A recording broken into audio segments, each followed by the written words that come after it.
Welcome back to my channel साथीहरू। आज हाम्रो प्लान रहेको छ गाउँको लोकल माछा खाने भनेर।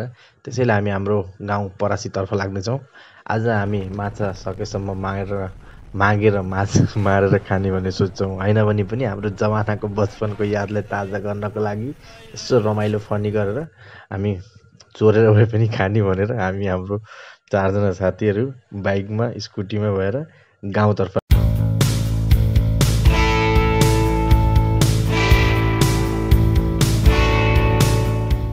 को आज कति बजे छ? अहिले 7 बज्न लाग्यो। हामी अब माछा मार्नलाई बल्छी तयार गर्दैछौँ। हाम्रो यो साला बाबुले भन्छ ए मेरो ब्रो हो ए भेना। कस्तो लागेको छ भेना? फाइनली साथीहरू हामी अहिले हाम्रो गाउँको घरमा आइपुगेछौँ। देख्न सक्नुहुन्छ मेरो यो भाइ भान्जा सालाहरूले मिलेर यो बल्छी बनाउनु थालेको छ। हाम्रो फाइनली बल्छी तयार भएछ। हेर्न सक्नुहुन्छ तपाईँले। यदि देख्नु भएको छैन भने बल्छी यसरी भन्छ है गाउँमा। यसरी बनाएर अब हामी पोखरीमा लुकेर टर्च बालेर भए पनि माछा मारेर खान्छौँ। 8 बजे हामी माछा मार्नलाई सब केटाहरू पुरा लन्डनको देखाउँ न मस्त चाहिँ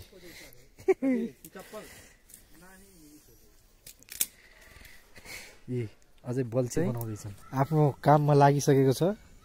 अब हामी र साथीहरू हामीले बल्छीबाट हेर्दाखेरि माछा मर्ला जस्तो आश चाहिँ लागेन। आधा घन्टा जति कुर्यौँ, एउटा पनि माछा मार्न सकेनौँ। त्यसपछि अब हामीले यो तरिकाले भएन, अब जाल नै हान्छौँ भनेर फेरि गाउँबाट जाल ल्याएर जाल हेर्न सक्नुहुन्छ। मैले राति चोर्दैछन् माछा। अस्ति बार झन् नै मैले यार नहीं हेल चल लगा लो उठी तू कहाँ तू उठी। गाइज प्राय हामीले खानाको लागि मात्रै शीतनको लागि है। यहाँ देखाऊ, मुख देखाऊ एक। र साथीहरू यो हामी मङ्सिरको जाडोमा यस्तो कठाङ्ग्रिँदै माछा मारेपछि हामीलाई जाडो भयो। त्यसैले एकछिन आगो तापेर भए पनि सो जाडोलाई गरम त्यसपछि बल्ल घर बनाउँला भनेर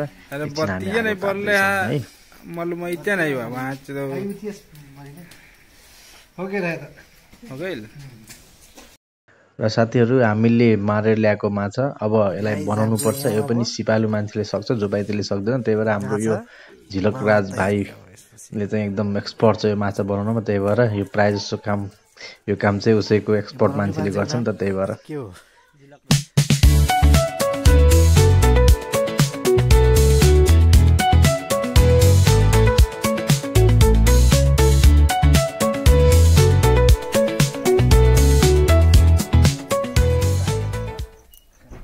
र अब साथीहरू हाम्रो यो फिस मजाले धोइ पखाली गरेर अब यसलाई हामी एकछिन चाहिँ रेडी भइसकेको छ। यो सबै चिज धोइधाइ गरेर अब यसमा मसलाहरू मिक्स गरेर एकछिन यसलाई मेरिनेट गर्नलाई राखिदिन्छौँ। त्यसपछि हामी फेरि फ्राई गर्छौँ। अगाडि भिडियो हेर्दै गर्नु।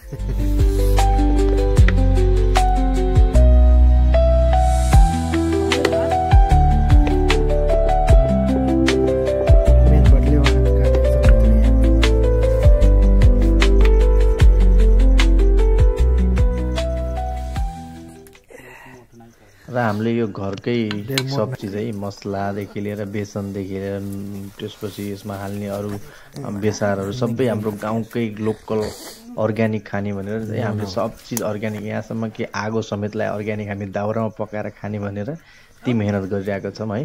त्यही भएर यो टेस्ट पनि मलाई लाग्छ राम्रै हुन्छ। यसलाई हामी एकछिन चाहिँ मुसेर राख्दैछौँ है। हेर्न सक्नुहुन्छ। अब हामी तताउँदैछौँ।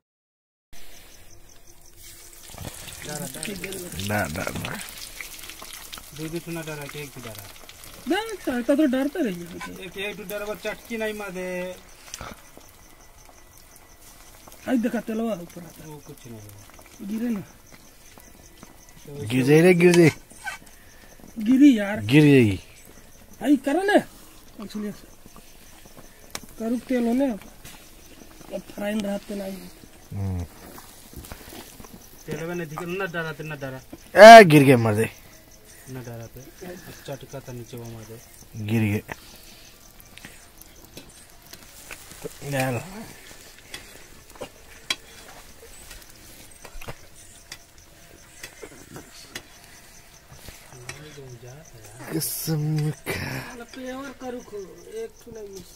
एक मार्यो र साथीहरू आज मैले एउटा कुरा के चाहिँ सिक्न पाएँ भने प्योर तोरीको तेल किन आयो भने हामी कन्फ्युज यसमा मिसावट छैन भनेर तर वास्तवमा त्यस्तो होइन हामीले तताउँदाखेरि चाहिँ अलिक कम तातो तेल हुँदैमा पनि फ्राई गर्नलाई हतार गऱ्यौँ त्यही भएर चाहिँ यस्तो हुँदो रहेछ त्यही भएर तपाईँहरूले चाहिँ तेल मजाले तातेपछि बल्ल फ्राई गर्नु होला है गाइज हाम्रो कराईमा धेरै तेल भएर के हो बहुत त्यो गाज जस्तो फालेर हामी फेरि फ्राई प्यानमा अब फ्राई गर्ने यो तोरीको तेल पनि धेरै धनी भएर हाल्न नहुँदो रहेछ कि त्यसलाई कुकुरलाई घिउ पसेर जस्तो छ कि र साथीहरू हामीले आज सब चिज अर्ग्यानिक नै खाने भनेर हाम्रो गाउँमा घरको हाम्रो बारीमा भएको यो टमाटर धनियाँ सब चिज गाउँकै घरकैलाई हामी टिपेर यसलाई मजाले चाहिँ अब सिलौटामा पिसेर खाने आज हाम्रो चटनी बनाउँछौँ है त चटनीको लागि रेडी हुँदैछ यसलाई भन्छ गोलभेडा टमाटर हाम्रो भाषामा यो खुर्सानी मर्चा के कहने कति कहना लसुन धनियाँ जिरा मिलाएर टक्क गरिन्छ यता फ्राई भएर यहाँ एकदम मिठो छ मोबाइल को धरा तो साला आगे जब आदमी ने और किनारे खींचा ने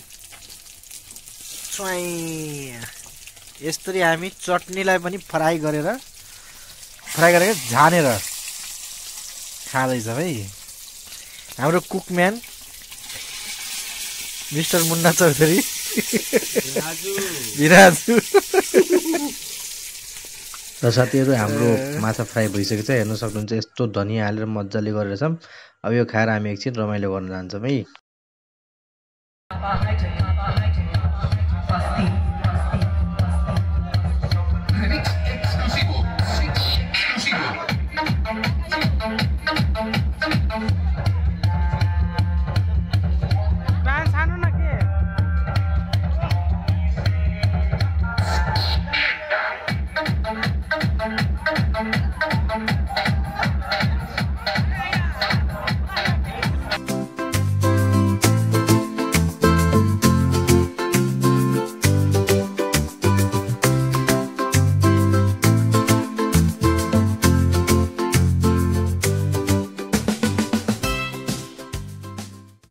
र फाइनली साथीहरू आजको हाम्रो रात यसरी नै लोकल माछा आफैले फ्राई गरेर आफैले सब चिज लोकल अर्ग्यानिक खाएर बित्यो तपाईहरुलाई मेरो भिडियो कस्तो लाग्यो लाइक शेयर सब्स्क्राइब गर्नु होला thank you Thank you for watching this video. If you enjoyed it, please hit the like button and the bell notification icon.